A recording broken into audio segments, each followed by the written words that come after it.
Hi everyone, welcome back. This video I'm just going to kind of go over, a few changes I've made since my last video, which was about a year ago. And basically going from a D control to Pro Control using V control. And I'll go over that in a minute, but anyway, thanks for tuning in and welcome back to my little 10 foot by 12 foot studio. So here we go.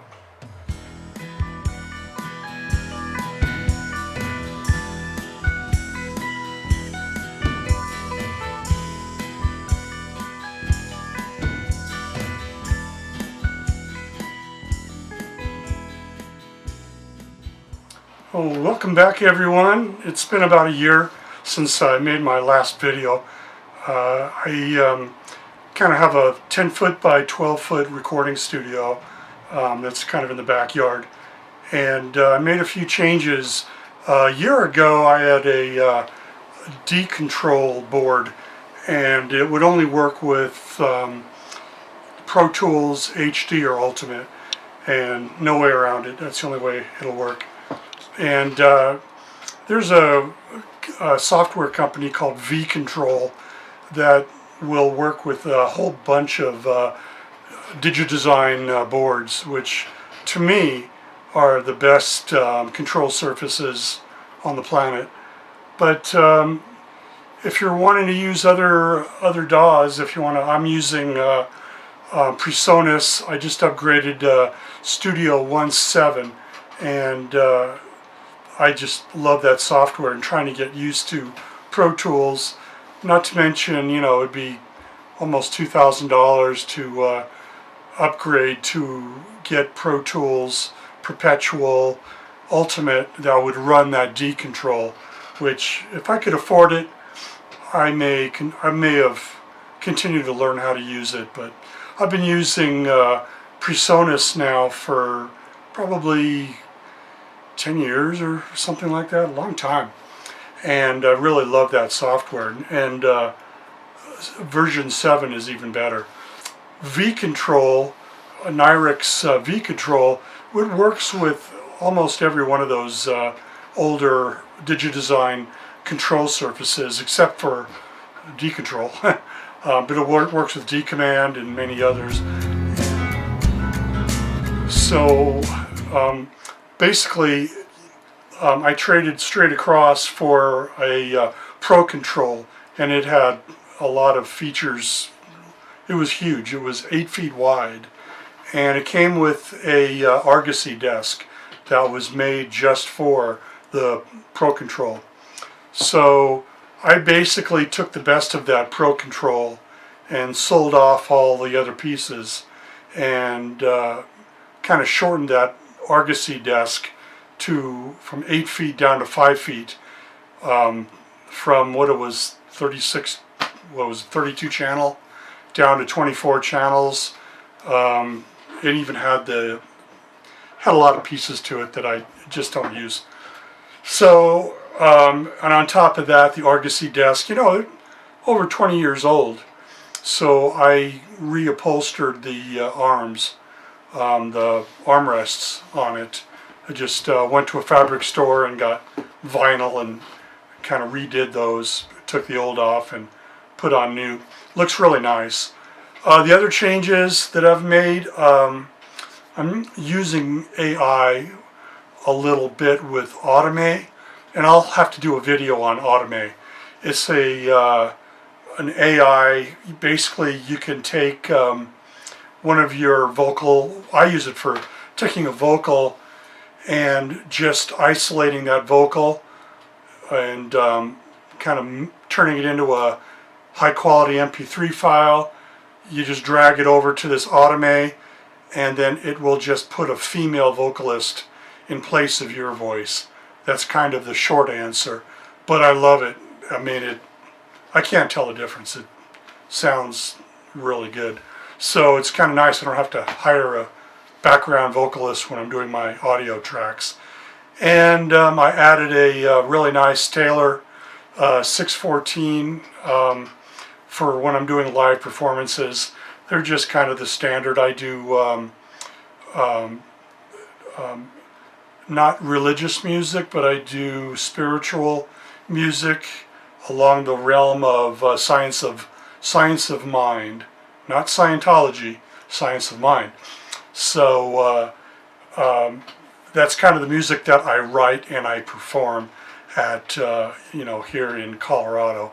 So, and I also added I kind of sold my old microphone, and I had a pretty good large diaphragm microphone. I used to have a Neumann U87. I had to sell it. I'm not that wealthy to, have such nice microphones.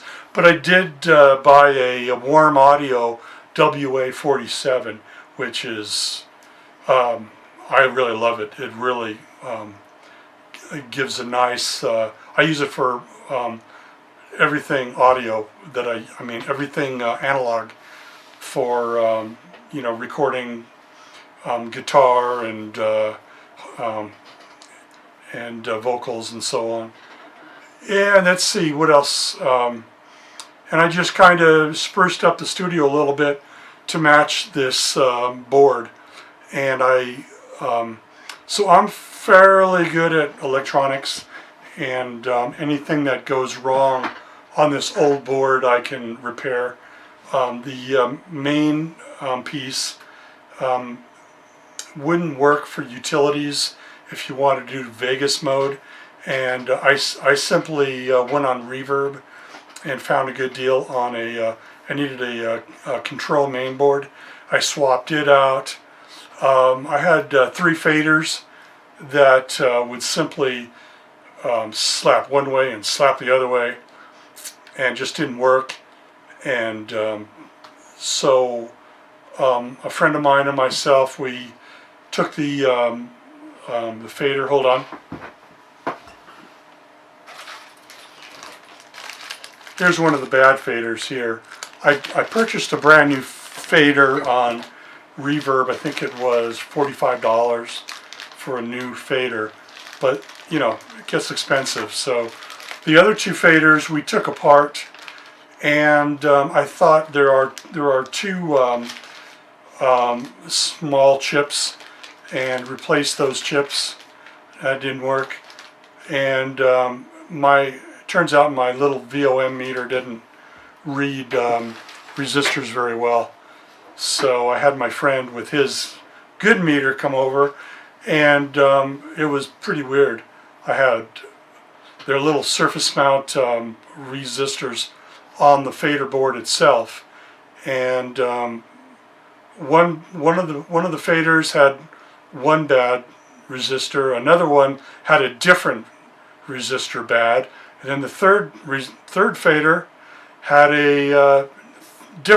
another different surface mount resistor that was bad. So we were able to use one of the faders to repair the other 2 faders, and I just went ahead and purchased that other 3rd fader. So I'm back in business, and for a little while I had only 16 tracks of motorized faders. So it's nice having 24 again.